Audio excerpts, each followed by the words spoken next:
Salam sejahtera, salam penuh sukacita, penuh semangat bisa berjumpa kembali dengan Bapak Ibu sekalian.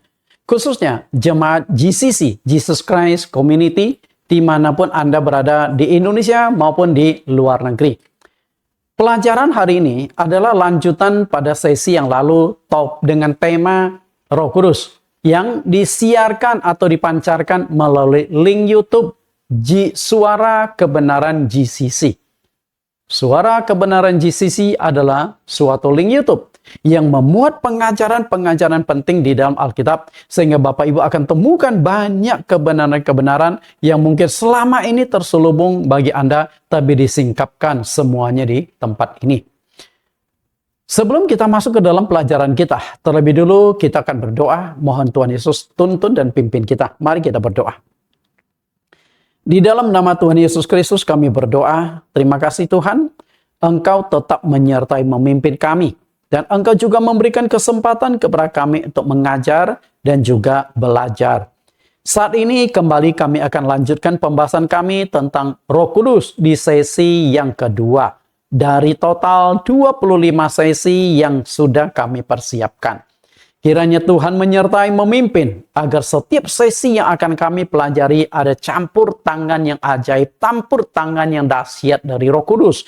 Sehingga hamba-Mu yang menyampaikan bisa menjelaskan dengan lancar dan jemaat yang mendengarkan dapat menangkap, dapat mengerti apa yang dijelaskan melalui PowerPoint ini. Kami sama-sama belajar dan mengajar karena Roh Kudus yang menuntun kami. Kami siap belajar. Kiranya Tuhan yang menyingkapkan.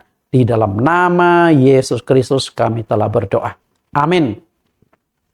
Bapak Ibu yang saya kasihi, doktrin yang akan kita kupas pada saat ini seperti yang saya tegaskan tadi adalah doktrin Roh Kudus. Sebenarnya saya itu sangat-sangat berharap yang akan mengikuti topik pelajaran tema Roh Kudus adalah para dosen-dosen teologi, para mahasiswa teologi, para pendeta, para aktivis dan juga pengerja di gereja. Karena kita di dalam pelayanan sangat penting adalah untuk mendapatkan kekuatan penyertaan dari Roh Kudus. Karena tanpa Roh Kudus, pelayanan kita tidak akan bisa benar dan tidak akan baik. Terutama dosen-dosen teologi. Sebagai seorang pengajar, Anda sangat membutuhkan Roh Kudus menuntun kita memahami kebenaran Alkitab. Apa yang kita jelaskan tentang Alkitab kalau kita tidak memahami Alkitab? Karena itu saya sudah siapkan 25 sesi dari tema doktrin Roh Kudus ini. Kita lihat ke 25 sesi ini. Ya, sesi 1 sampai sesi yang 10. Nah, sesi yang akan saya kupas pada saat ini adalah sesi yang kedua. Sesi yang kedua dengan judul Roh Kudus sama dengan Roh Allah sama dengan Roh Kristus Yesus.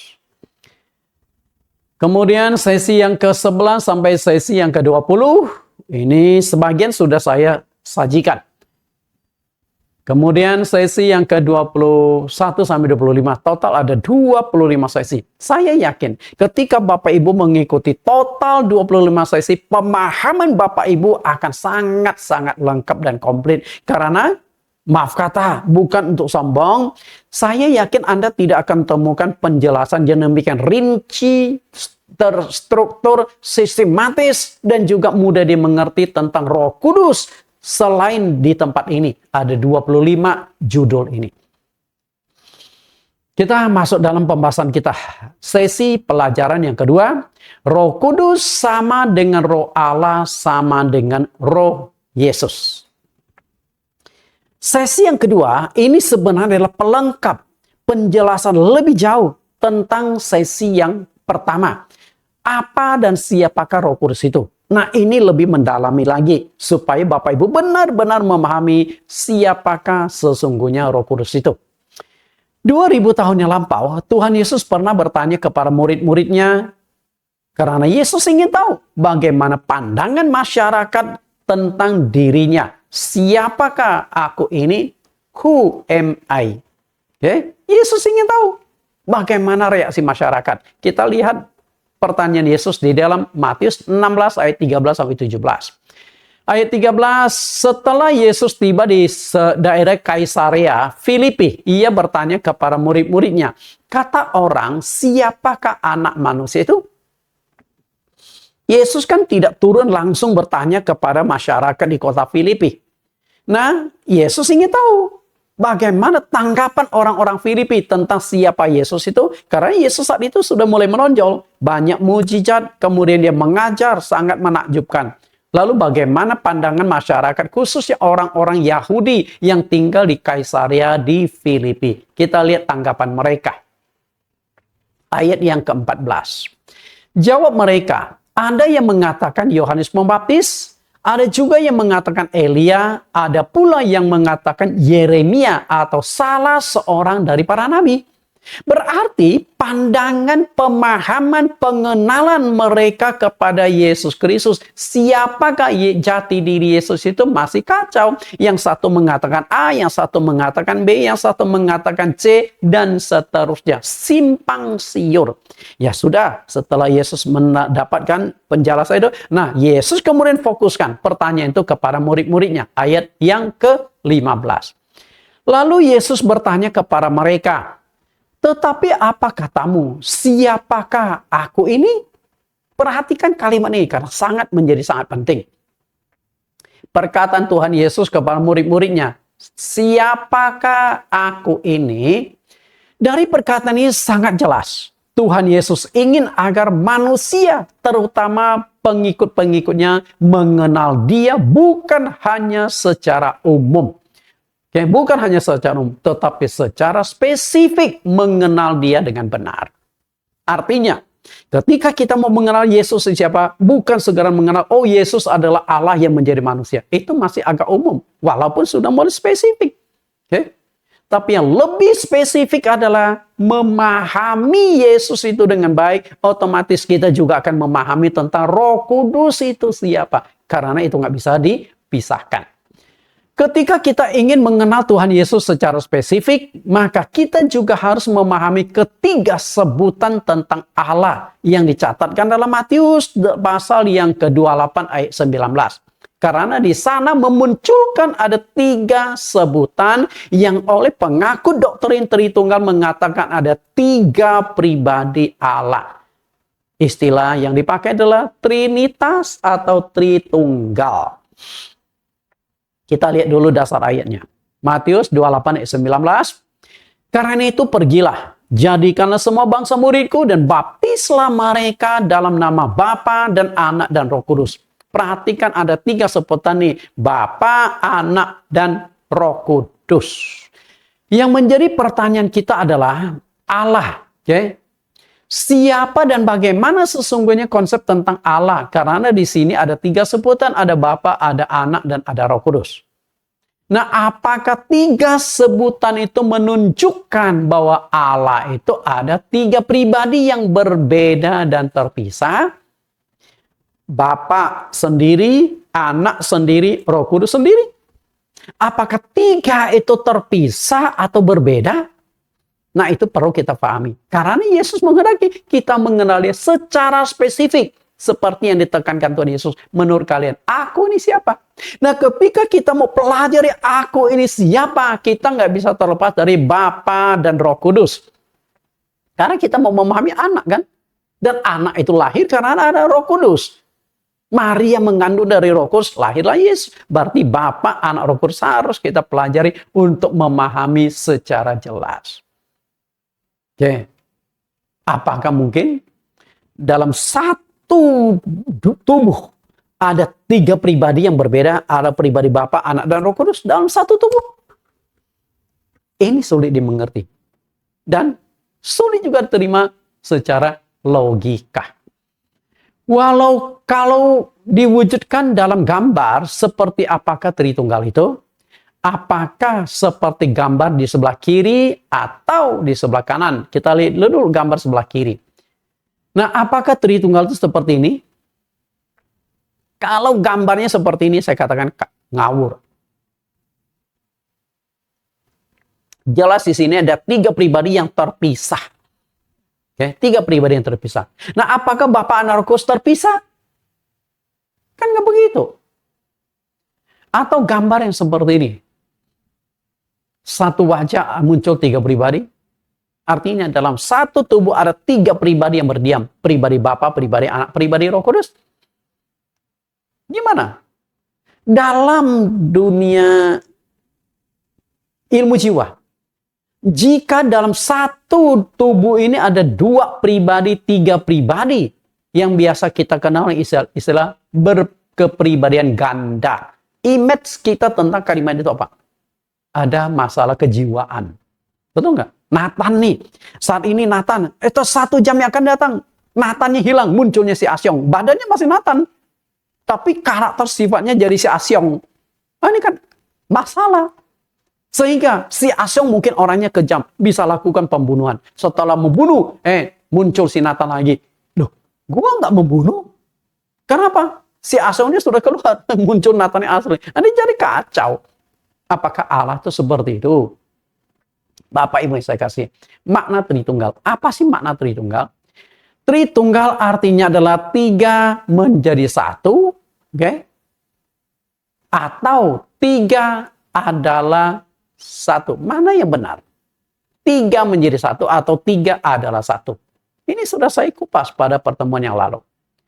Ternyata di dalam Alkitab, penganut Tritunggal tentu sudah tidak asing dengan gambar sebelah kanan ini. Coba perhatikan gambar sebelah kanan ini. Bapa, Anak, Roh Kudus. Uniknya begini loh. Bapa adalah Allah, Anak adalah Allah, Roh Kudus adalah Allah. Tapi di sini ada masalah yang sulit dimengerti. Bapa itu bukan Anak, Anak itu bukan Roh Kudus bukan Bapa. Kenapa bisa seperti ini? Di tengah-tengahnya sama, di garis luarnya berbeda. Kan aneh ini. Bapa sama dengan anak, anak sama dengan Bapa sama dengan Allah, anak sama dengan Allah, Roh Kudus sama dengan Allah. Kenapa Bapa tidak sama dengan anak? Anak tidak sama dengan Roh Kudus, Roh Kudus tidak sama dengan Bapa. Kenapa bisa demikian? Sehingga timbul pertanyaan 3 garis ini. Garis ini yang mengatakan bukan. Menurut saya, pemahaman ini ada masalah. Masalahnya di mana? Kita lihat lebih tajam.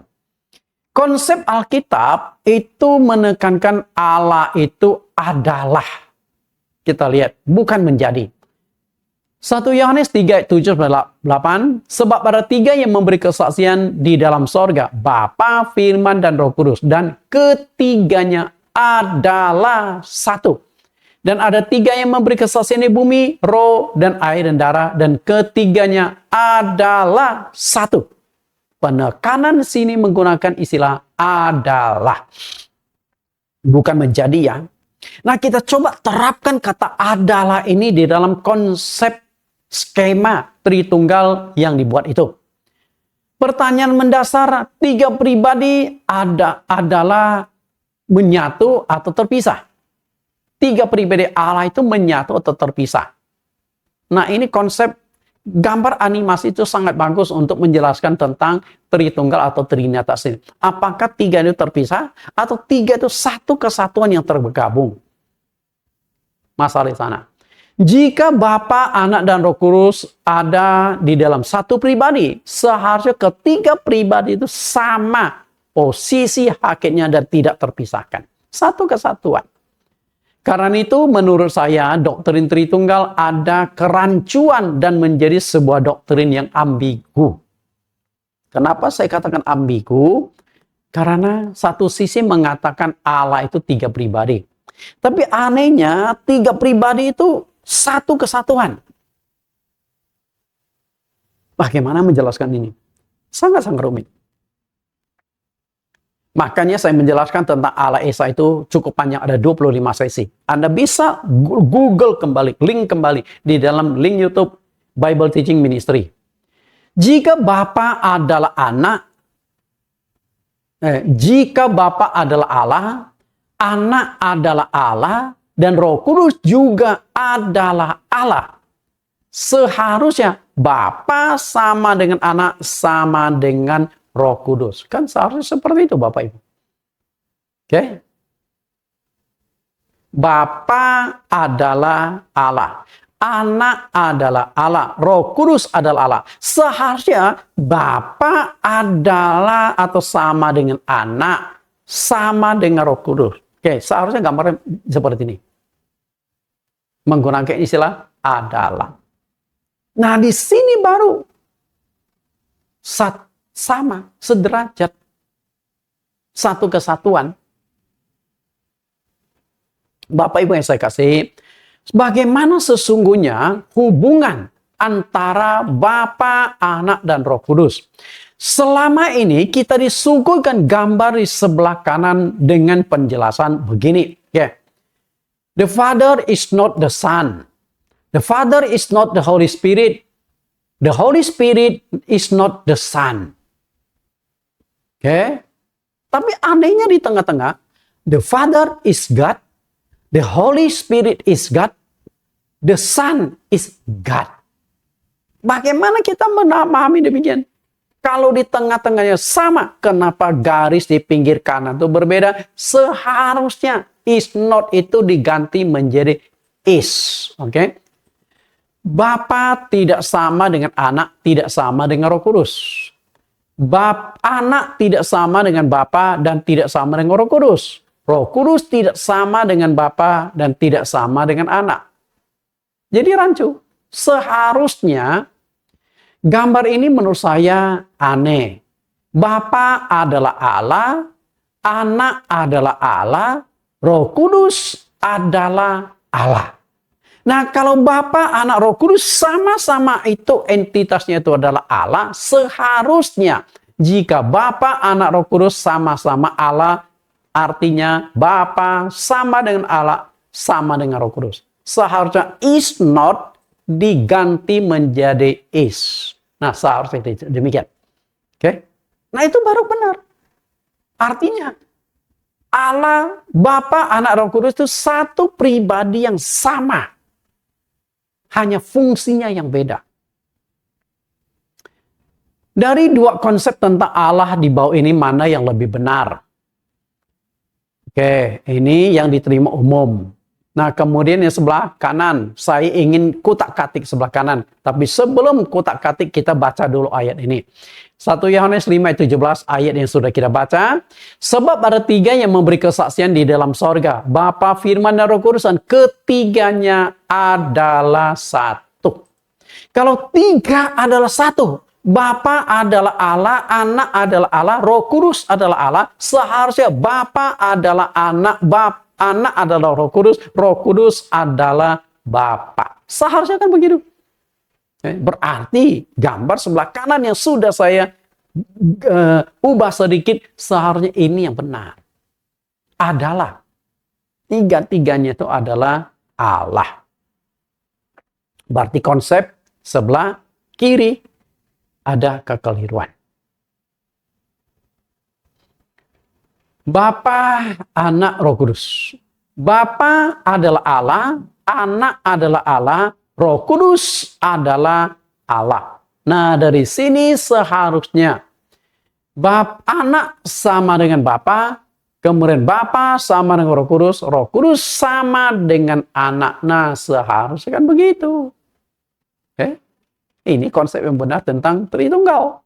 Nah, dari sini kita tekankan tentang adalah. Semuanya adalah. Ini berarti satu kesatuan yang tidak terpisahkan. Hanya ada satu pribadi di sini. Enggak ada 3 pribadi. Karena Bapa, Anak, Roh Kudus bukan berbicara pribadi. Berbicara tentang sebutan, berbicara tentang fungsi. Fungsi Bapa, fungsi Anak, fungsi Roh Kudus. Dan 3 fungsi itu masing-masing tidak bisa digantikan. Sekarang saya akan buktikan bahwa Bapa sama dengan Anak, sama dengan Roh Kudus. Bapa, Anak, dan Roh Kudus itu sebenarnya satu pribadi yang sama, hanya fungsi yang berbeda dan bekerja di 3 masa yang berbeda. Fungsinya, sedangkan pribadi sama. Oke, sekarang kita akan gali berdasarkan ayat Alkitab. Bapa sama dengan Anak. Kita lihat Bapa sama dengan Anak. Yohanes 14 ayat 1. Janganlah gelisah hatimu, percayalah kepada Allah, percayalah juga kepadaku. Ini penekanan Tuhan Yesus. Percaya Allah saja tidak cukup, tapi harus percaya kepada Yesus. Sedangkan semua agama percaya kepada Allah, tapi tidak percaya kepada Yesus. Itu tidak cukup. Kenapa demikian? ayat 6. Kata Yesus kepadanya, akulah jalan kebenaran hidup. Tidak seorang pun datang kepada Bapa kalau tidak melalui aku. Artinya, nggak ada orang yang bisa bertemu Allah. Nggak ada orang yang bisa datang kepada Allah. Nggak ada orang yang bisa mengenal Allah kalau tidak melalui Yesus Kristus. Kenapa harus demikian? Untuk bisa sampai dan mengenal Allah yang benar harus melalui Yesus. Jawabannya di ayat yang ke-7. Sekiranya kamu mengenal aku, pasti kamu juga mengenal Bapakku. Sekarang ini kamu mengenal dia dan kamu telah melihat dia. Perhatikan kalimatnya dengan baik. Yesus katakan kepada murid-muridnya, kalau kalian sudah kenal aku, berarti kalian sudah kenal Bapa di sorga. Kalau kalian sudah melihat aku, berarti sudah melihat Bapa di sorga. Lalu Yesus menggunakan kalimat present, kalimat aktif saat ini. Sekarang ini. Saat ini kalian tuh sedang melihat Bapa di sorga. Artinya itu apa? Yesus dengan Bapa itu sama orangnya. Nangkap nggak? Tapi sayang sekali, murid-murid itu tidak memahami. Di dalam otak mereka, itu ada dua pribadi. Konsep dua tunggal. Bapa ada di sorga, anak ada di bawah.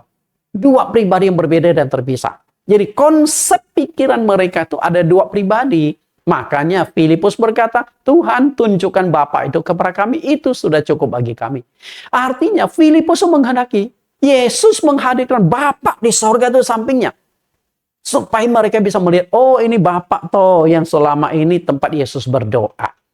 Apa yang terjadi? Yesus tegur muridnya. 9. Kata Yesus kepadanya, telah sekian lama aku bersama-sama kamu Filipus, namun engkau tidak mengenal aku. Barang siapa telah melihat aku, ia telah melihat Bapa. Bagaimana engkau berkata, tunjukkanlah Bapa itu kepada kami. Filipus, kalian kelewatan. Sudah lama, siang malam. Kalian bersama-sama dengan aku, tapi kalian belum mengenal aku nih siapa. Nah, akhirnya Yesus tegaskan lebih jauh di ayat 10. Tidak percaya ke engkau bahwa aku di dalam Bapa, Bapa di dalam aku. Kalau Yesus ada di dalam Bapa, Bapa di dalam Yesus, bukan pribadi yang sama? Oke? Bagaimana Anda bisa teruskan? Bapa tidak sama dengan anak. Bagaimana? Seharusnya Bapa sama dengan anak. Bapa adalah anak.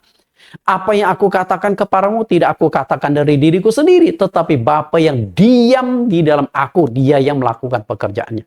Bapa diam di dalam aku, berarti aku dengan Bapa itu satu kesatuan, hanya fungsinya yang berbeda. Oke.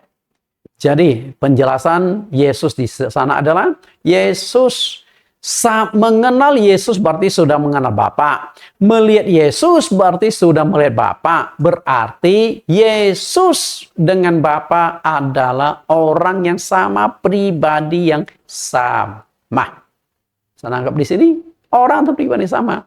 Berarti Yesus adalah sama dengan Bapa. Satu pribadi. Jadi bukan dua pribadi. Bapa satu pribadi, anak satu pribadi. Enggak. Karena jika Bapa dengan anak satu pribadi, beda pribadi. Ketika kita melihat Bapa, ketika kita melihat Yesus, belum melihat Bapa. Karena pribadi yang berbeda dan terpisah. Tapi kalau kita sudah melihat Yesus, berarti sudah melihat Bapa. Berarti satu kesatuan Bapa dengan anak itu pribadi yang sama. Baru kita bisa nangkap kalimat itu. Nah kemudian Bapa sama dengan anak. Yohanes 10 ayat 29, Bapak Ibu perhatikan, Bapakku yang memberikan mereka kepadaku lebih besar daripada siapapun dan tidak seorang pun dapat merebut mereka dari tangan Bapa. Dan seringkali ketika kita baca Alkitab kelihatan kesan ada dua pribadi yang berbeda dan terpisah. Jelas Yohanes 10 ayat 29 ada dua pribadi. Bapa lebih besar dari aku. Dua pribadi yang berbeda, terpisah dan beda derajat. Bapa lebih besar dari aku. Tapi di ayat yang ke-30 Yesus tegaskan, aku dan Bapa itu satu. Jadi kita harus memahami Alkitab tentang doktrin Tritunggal dengan baik-baik. Kalau enggak, ketika kita salah memahami doktrin Tritunggal, kita akan salah memahami juga tentang Roh Kudus. Karena Roh Kudus adalah bagian dari salah satu dari tiga sebutan itu. Bapa, Anak, dan Roh Kudus. Jadi konsep itu seperti ini. Awal itu roh menjadi daging. Nah, setelah fungsi daging selesai, lalu kembali lagi ke roh. Artinya itu begini. Dalam perjanjian lama, Allah itu roh. Nah, Bapa itu sang pencipta, roh yang menciptakan. Allah sebelum inkarnasi menjadi manusia, itu dalam roh. Nah, kemudian Allah kemudian lahir menjadi manusia, itu adalah masa transisi. Allah menjadi manusia dalam diri Yesus Kristus. Berarti Yesus itu Allah sendiri yang menjadi manusia. Nah, setelah tugasnya selesai menyelamatkan manusia, mati di Bukit Golgota, menumpahkan darahnya, lalu dia kembali lagi ke sorga, Roh Kudus diturunkan. Nah, di perjanjian baru, Allah kembali pada entitas sebenarnya, yaitu sebagai roh. Jadi, roh, daging, roh lagi. Karena daging itu dibutuhkan agar punya darah untuk menyelesaikan dosa manusia. Jadi fungsi sekarang adalah fungsi Roh Kudus. Yesus sebelum kelahiran, dia sudah memiliki status sebagai Allah. Yesaya 9 ayat yang kelima. Sebab seorang anak telah lahir untuk kita, seorang putra telah diberikan untuk kita, lambang pemerintahan ada di atas bahunya. Dan namanya disebut orang penasihat ajaib, Allah yang perkasa, Bapa yang kekal, Raja Damai. Perhatikan 4 sebutan yang menggambarkan Yesus di perjanjian lama. Dia dikenal sebagai penasihat ajaib. Penasihat ajaib artinya Allah yang maha tahu. Kalau dia tidak maha tahu, dia nggak akan bisa jadi penasihat ajaib karena dia tahu segala-segalanya. Lalu Allah yang perkasa. Perkasa artinya maha kuasa. Dia sanggup lakukan apapun. Kemudian Bapa yang kekal. Artinya tidak berkesudahan selama-lamanya. Kemudian Raja Damai. Bapak Ibu yang saya kasih. Perhatikan 2 kata ini. Allah yang perkasa dan Bapa yang kekal. Berarti dalam perjanjian lama, sebelum Yesus lahir ke dunia, dia sudah memiliki sebutan sebagai Bapa dan juga sebagai Allah. Allah Bapa, itu Yesus sebelum datang ke dunia. Dan sesuai dengan nubuat, Yesus akan lahir dari keluarga Daud. Lahir dari keluarga Daud, dilahirkan oleh seorang perawan yang bernama Maria. Lahir dari seorang perawan. Yesaya 7 ayat 14. Sebab itu Tuhan sendirilah yang akan memberikan kepadamu suatu pertanda. Sesungguhnya seorang anak perempuan muda akan mengandung dan melahirkan seorang anak laki-laki dan ia akan menamakan dia Immanuel. Perhatikan seorang perempuan muda. Kalau bahasa Indonesia itu nggak begitu jelas. Perempuan muda tidak menunjuk para perawan. Perawan belum tentu perempuan muda. Perempuan muda belum tentu perawan. Tapi dalam bahasa Inggris itu sangat jelas virgin. Artinya yang masih perawan. Melahirkan anak akan disebut Immanuel. Dan itu tergenapi dari Maria yang melahirkan anak itu. Matius 1:22, hal itu terjadi supaya genaplah yang difirmankan Tuhan oleh Nabi. Ayat 23, sesungguhnya anak darah itu akan mengandung dan melahirkan seorang anak laki-laki dan mereka akan menamakan dia Immanuel. Yang berarti Allah menyertai kita. Jadi kata Immanuel adalah Allah beserta kita. Artinya apa? Yesus Kristus adalah Allah yang lahir menjadi manusia. Artinya Allah tinggal diam di tengah-tengah manusia. Allah sedang hidup menyertai manusia di dunia. Tapi masalahnya adalah apakah manusia bisa terima Yesus adalah Allah yang menjadi manusia? Nggak bisa.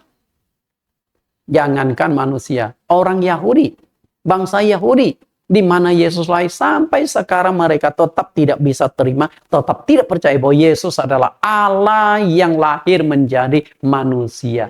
Padahal itu bangsa pilihan. Kitab suci mereka perjanjian lama sudah sangat jelas menjelaskan tentang Yesus yang akan lahir dari seorang perawan. Nah, kembali ke sini. Yohanes 1:1, pada mulanya adalah firman, firman itu menjadi manusia dan firman itu adalah pada mulanya adalah firman, firman itu bersama-sama dengan Allah dan firman itu adalah Allah. Perhatikan kata bersama-sama itu kelihatan jamak. Karena kata sama-sama itu kata majemuk, nggak mungkin sendiri. Tapi setelah itu ditunggalkan firman itu adalah Allah. Nah, langsung kita masuk ke ayat 14, firman itu telah menjadi manusia. Artinya adalah Allah menjadi manusia. Allah menjadi manusia. Tapi ketika Allah menjadi manusia, dia harus tinggalkan status Allahnya, dia menggunakan status yang lain, yaitu anak Allah atau anak tunggal Bapa. Karena Yesus ketika di dunia tidak mungkin dia bisa pakai lagi status Allahnya. Karena akan jadi kacau. Ketika Yesus lagi berbaring, lalu orang berkata, Allah lagi tidur. Ketika Yesus lagi makan, Allah lagi makan. Padahal Allah itu roh. Ketika Yesus mandi, Allah lagi mandi. Nah, ini kan jadi kacau. Ya, jadi kacau. Makanya ditinggalkan salah. Yang dipakai adalah anak Allah. Kalau anak, ya nggak masalah. Manusia, anak manusia. Maka Yesus menggunakan anak manusia. Menunjuk pada diri sendiri. Artinya, anak yang dilahirkan oleh manusia. Hidup sebagai manusia umumnya. Padahal dia adalah Allah yang menjadi manusia. Diam di antara kita. Perhatikan, firman itu telah menjadi manusia dan diam di antara kita. Diam di antara kita itulah makna Immanuel. Allah beserta kita, Allah menyertai kita, Allah tinggal diam bersama-sama dengan manusia. Tapi sayang manusia tidak mengenal dia. Nah, kemudian yang ketiga, anak sama dengan Roh Kudus. Ya, anak sama dengan Roh Kudus. Bagaimana hubungan antara Roh Kudus dengan Yesus? Untuk memahami hubungan itu, kita harus baca Matius 1 ayat 18. Bahwa Maria mengandung adalah dari kuasa Roh Kudus. Kita lihat Matius 1 ayat 18. Kelahiran Yesus Kristus adalah seperti berikut. Pada waktu Maria, ibunya bertunangan dengan Yusuf, ternyata ia mengandung dari Roh Kudus. Sebelum mereka hidup sebagai suami istri. Maria mengandung dari Roh Kudus. Supaya kita mengerti bagaimana hubungan Yesus dengan Roh Kudus itu. Maria mengandung dari Roh Kudus. Nah, perhatikan gambar ini. Gambar ini sudah pernah saya tayangkan. Kita lihat lebih jelas ya. Roh Kudus turun atas diri Maria. Sehingga Maria mengandung. Jadi yang ada di dalam kandungan Maria otomatis itu adalah Roh Kudus. Karena yang masuk ke dalam rahim Maria itu adalah Roh Kudus. Kemudian Roh Kudus itu dikandung Maria 9 bulan. Akhirnya Roh Kudus itu dilahirkan dalam bentuk daging yang kita sebut Yesus Kristus. Atau kita namai Yesus Kristus. Nah, dari sini kita mestinya sudah bisa menangkap. Roh Kudus yang dikandung Maria 9 bulan adalah Roh Yesus. Karena dari Roh Kudus akhirnya lahirlah Yesus Kristus.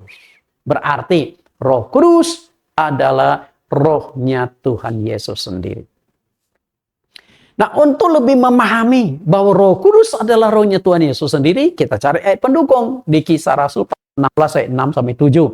Ayat 6, mereka melintasi tanah Frigia dan tanah Galatia karena Roh Kudus mencegah mereka untuk memberitakan Injil di Asia.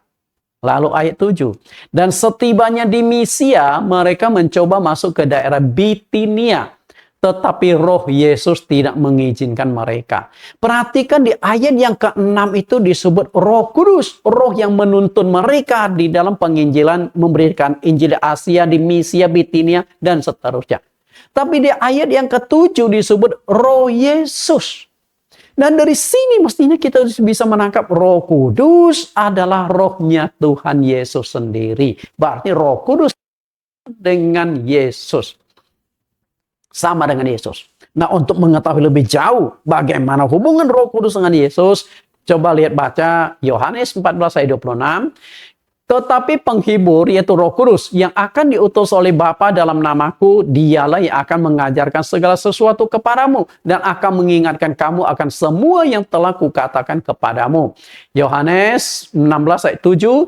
Namun benar yang kukatakan kepadamu adalah lebih berguna bagi kamu jika aku pergi. Sebab jikalau aku tidak pergi, penghibur itu tidak akan datang kepadamu. Dan tetapi jikalau aku pergi, aku akan mengutus dia kepadamu. Perhatikan, jikalau aku tidak pergi, jikalau aku tidak kembali ke sorga, Roh Kudus atau penghibur itu tidak akan turun. Kenapa bisa demikian? Coba Anda renungkan. Jika Yesus tidak pergi ke sorga, Roh Kudus atau penghibur tidak akan datang. Kenapa demikian? Karena Roh Kudus adalah Roh Tuhan Yesus sendiri. Kalau Yesus tidak meninggalkan dunia ini mati, dia nggak akan bisa berikan rohnya kepada manusia. Nggak akan bisa datang Roh Kudus itu. Karena Roh Kudus Roh Yesus. Ketika Yesus masih di dunia, dia memberikan rohnya kepada orang lain. Yesus akan mati.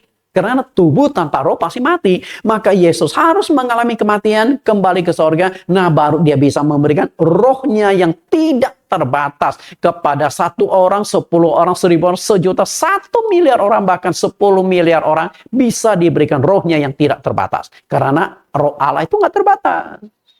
Berarti Roh Kudus adalah Roh Yesus. Perbandingan dua perikop inti ayat ini tentang Allah. Roh Kudus sama dengan Roh Yesus. Roma 8:14. Semua orang yang dipimpin Roh Allah adalah anak Allah. Lalu, sebab kamu tidak menerima roh perbudakan yang membuat kamu menjadi takut lagi, tetapi kamu menerima roh yang menjadikan kamu anak Allah. Oleh roh itu kita berseru, ya Aba, ya Bapa. Perhatikan, roh yang akan diberikan yang akan berseru, ya Aba, ya Bapa.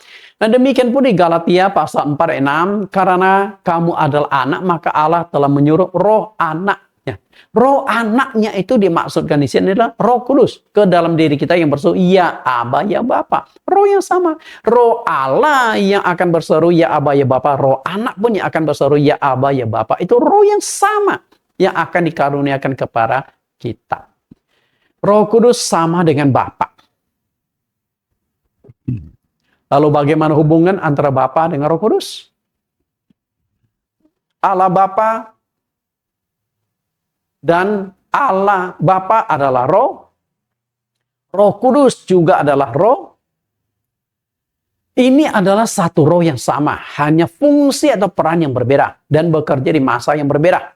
Dengan kata lain, Bapa dengan Roh Kudus itu sama. Kenapa saya katakan Bapa dengan Roh Kudus sama? Kita coba lihat ini, sifat Allah. Allah punya sifat kasih dan adil. Itu dua sifat yang harus seimbang. Kalau Allah hanya menonjolkan kasih tanpa adil, akan terjadi kekacauan. Kasih Allah akan rusak. Karena manusia akan hidup seenaknya. Nah, di tengah-tengah itu ada satu sifat yaitu kudus. Artinya Allah itu kudus.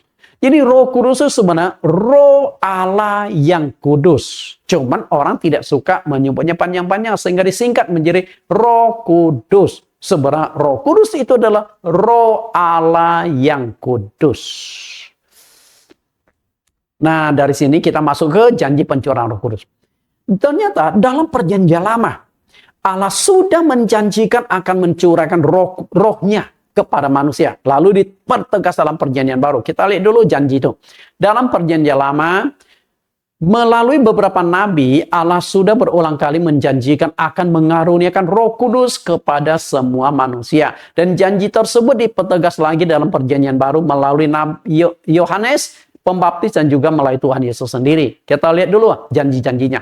Janji pencurahan Roh Kudus perjanjian lama lewat Nabi Yesaya, Nabi Yesiel, dan Nabi Yoel. Sedangkan perjanjian baru lewat Yohanes Pembaptis dan Tuhan Yesus sendiri juga menegaskan akan memberikan Roh Kudus. Yang ingin saya fokuskan itu adalah Nabi Yoel ini. Janji Allah akan mengaruniakan Roh Kudus melalui Nabi Yesaya. Kita lihat sebentar Nabi Yesaya. Yesaya 32:15, sampai dicurahkannya kita roh dari atas. Maka padang gurun akan menjadi kebun buah-buahan, dan kebun buah-buahan itu akan dianggap hutan. Dicurahkan kepada kita roh dari atas. Dicurahkan roh dari atas, berarti roh Allah akan dicurahkan kepada manusia. Kemudian ayat 4, pasal 44 ayat 3.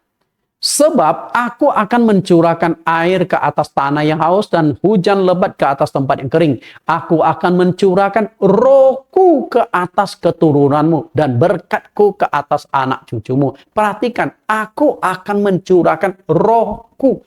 Berarti roh yang akan dicurahkan adalah roh Allah sendiri, bukan roh orang lain. Roh Allah sendiri, itu janji nubuat dalam perjanjian lama.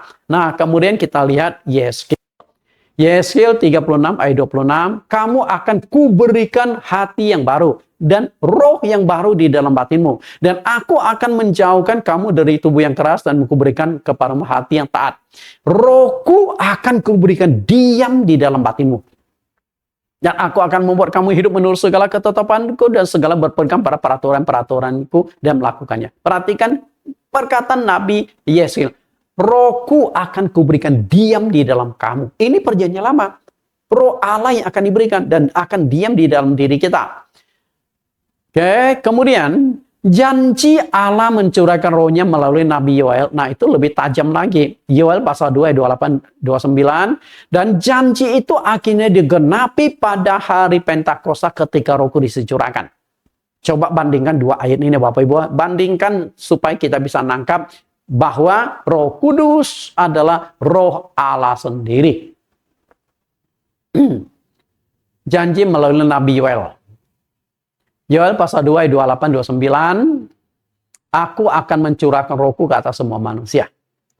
Kemudian janji Allah akan mencurahkan rohnya itu ternyata digenapi pada hari Pentakosta. Oke, pada hari Pentakosta. Dan yang dicurahkan di hari Pentakosta itu ternyata adalah Roh Kudus. Nah, lihat perbandingan. Lihat perbandingan dengan Kisah Rasul pasal 2 ayat 16 sampai 18. Oke. Yoel pasal 2 ayat 28. Aku akan mencurahkan roh ke atas semua manusia. Perhatikan yang dicetak merah dan di bawah cetak merah dan cetak miring dan ada garis bawah. Aku akan mencurahkan rohku ke atas semua manusia. Aku akan mencurahkan rohku pada hari-hari itu. Dan pada hari Pentakosta dalam khotbah setelah Roh Kudus diturunkan, Petrus mengutip kembali perkataan Nabi Yoel. Aku akan mencurahkan rohku ke atas semua manusia. Nah, ternyata yang turun di hari Pentakosta itu Roh Kudus. Sedangkan di Yoel yang dijanjikan adalah Allah berkata, aku akan mencurahkan rohku. Berarti Roh Kudus adalah rohnya Allah sendiri yang dicurahkan masuk dan diam di dalam diri manusia. Berarti Roh Kudus sama dengan rohnya Bapa. Ini terjadi di hari Pentakosta. Dari sini kita bisa nangkap ya. Di perjanjian lama Allah itu sudah disebut sebagai Roh Kudus. Yesaya 6:3-10 Roh Kudusnya. Yesaya 6 ayat 11 Roh Kudusnya. Jadi Roh Kudus itu rohnya Allah sendiri. Kesimpulan dari topik ini Roma 8 ayat 9. Kita lihat sebenarnya Roh Kudus itu siapa? Tetapi kamu tidak hidup dalam daging, melainkan dalam roh. Jika memang roh Allah diam di dalam kamu. Tetapi jika orang tidak memiliki roh Kristus, ia bukan milik Kristus. Perhatikan di ayat yang sama, Roma 8 ayat 9, Paulus menekankan tentang roh Allah. Di satu sisi. Namun di sisi lain dia menekankan itu adalah roh Kristus. Berarti Roh Kudus itu roh Kristus sama dengan roh Allah. Roh Allah sama dengan Roh Kristus, sama dengan Roh Kudus. Jadi, siapa atau apakah Roh Kudus itu? Roh Kudus sama dengan Roh Kristus, sama dengan Roh Allah Bapa sendiri. Nah, dari sini kita bisa melihat sebuah kesimpulan. Roh Kudus sama dengan Roh Allah, sama dengan Roh Yesus Kristus. Karena tiga-tiganya itu adalah satu kesatuan. Inilah pemahaman saya tentang konsep Allah Esa. Bagaimana Roh Kudus, Bapa, Anak, Roh Kudus adalah satu pribadi yang sama. Tuhan Yesus memberkati. Dan kita bersambung ke sesi yang ketiga.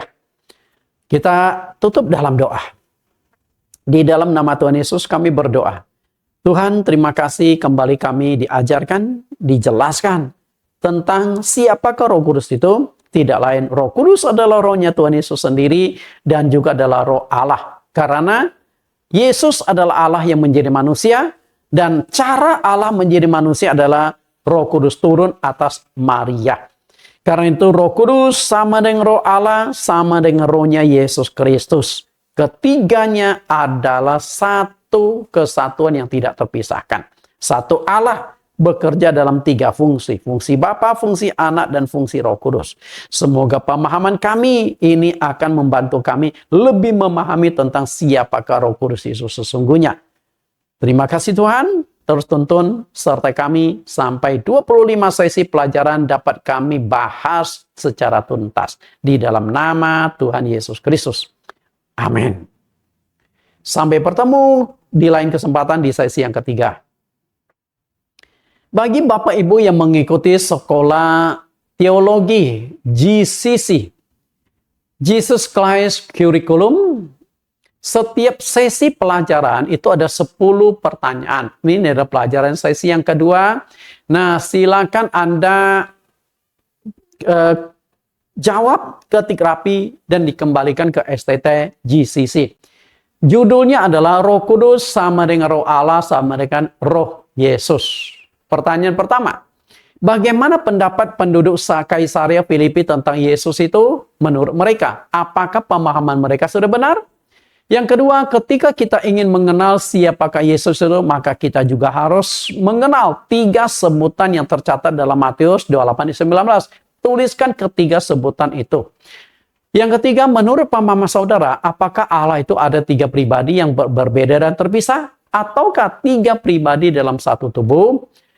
Yang keempat, Alkitab menggunakan istilah adalah untuk menggambarkan entitas Allah. Tuliskan teks ayat Alkitab yang menggunakan istilah itu. Yang kelima, apakah Anda setuju jika Bapa adalah Allah, Anak adalah Allah, dan Roh Kudus adalah Allah? Seharusnya Bapa sama dengan Anak sama dengan Roh Kudus.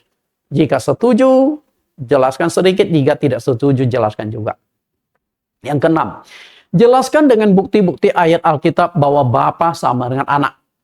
Yang ketujuh, jelaskan dengan bukti ayat Alkitab bahwa Anak sama dengan Roh Kudus. Jelaskan dengan bukti ayat Alkitab bahwa Roh Kudus sama dengan Bapa atau Roh Kudus adalah rohnya Allah sendiri.